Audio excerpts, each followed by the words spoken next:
Do you think your grandma could unalive anyone? I don't think mine could. But this story is about one who did. It's called The Unaliving Grandma, and it's a true crime story. Now, this grandma's name is Lois Riess. Officers arrested 56-year-old Lois Riess last night, about 30 miles from the Mexican border. The hunt for Riess started last month in Blooming Prairie, where investigators say she shot and killed her husband, David. Police in Florida say she then shot 59-year-old Pamela Hutchinson in Fort Myers Beach 2 weeks later. Local law enforcement nicknamed her Losing Streak Lois. In 2015, Lois's financial troubles reached a new low. Her gambling debts had piled up, and she was desperate for money. That desperation turned to betrayal when she set her sights on her disabled sister, who relied on Lois for support and trust. Lois took advantage of her sister's vulnerability, stealing over $100K from her. She funneled the money into her gambling addictions, leaving her sister devastated and in financial ruin. This is where things get dark.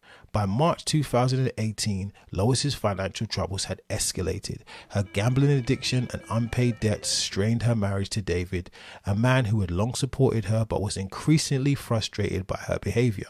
I mean, who wouldn't be? At this point, she's $500,000 in the hole. Now, on March 11th, they went to see their grandson play football, and as they came home, tensions exploded into a heated argument.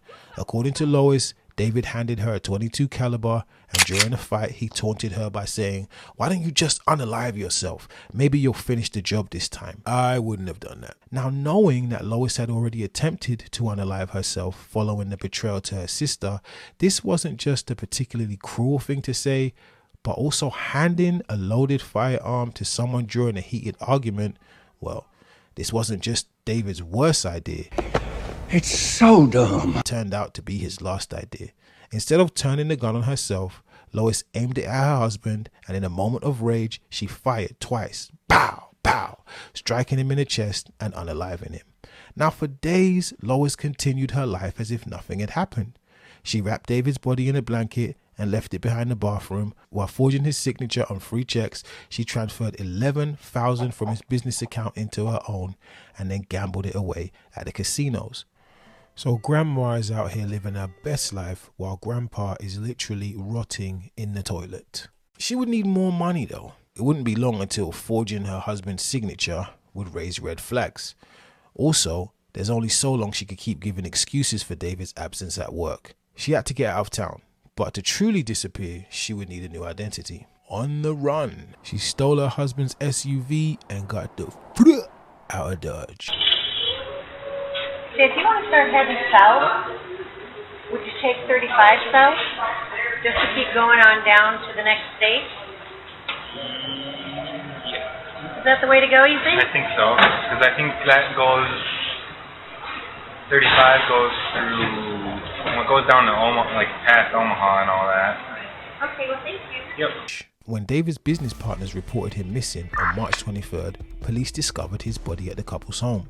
By then, Lois had vanished, embarking on a cross-country escape fueled by desperation and greed. She stopped at casinos along the way, withdrawing what little money she had left. This drove her south until she reached Fort Myers Beach, Florida. In Myers Beach, Lois wandered into a bar called the Smoking Oyster. Blending into the lively crowd with a practiced ease, her plan was clear: find another victim. But not just anyone would do. If this adrenaline-rushing gambling spree of identity theft and unaliving were to continue, her next target needed to resemble her closely. And fate seemed to smile upon Lois when she crossed paths with Pamela Hutchinson, a 59-year-old vacationer staying nearby.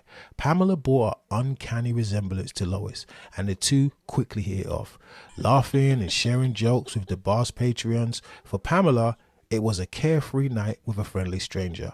For Lois, it was the perfect setup.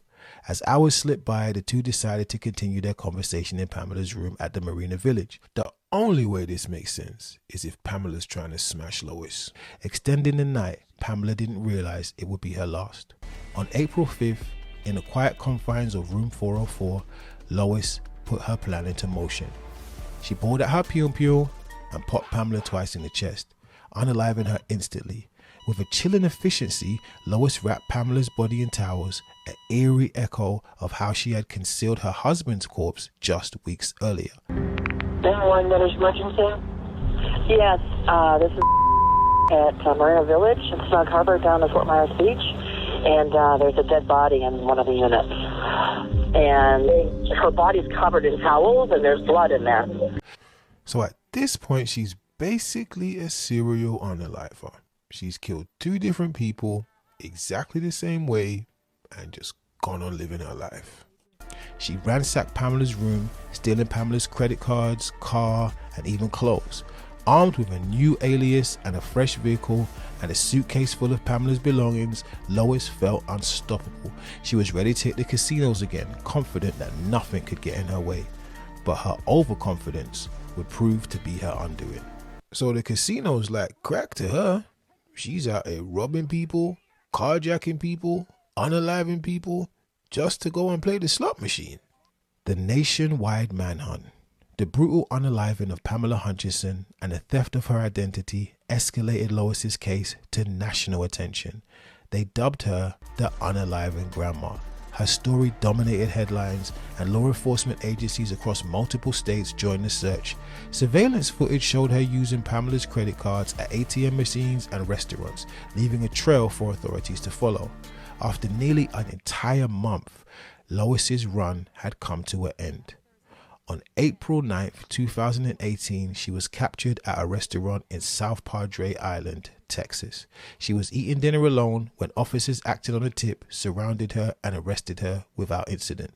So grandma ended up getting 2 life sentences for her crime. She got 1 life sentence for her husband and another life sentence for Paula, all without the possibility of parole. She is currently serving her sentence at a prison somewhere in Minnesota. Listen, you can never judge a book by its cover. That grandma that's walking by you right now could very well be an unaliver. So make sure you lot keep one eye open and be safe until the next episode of Other People's Business.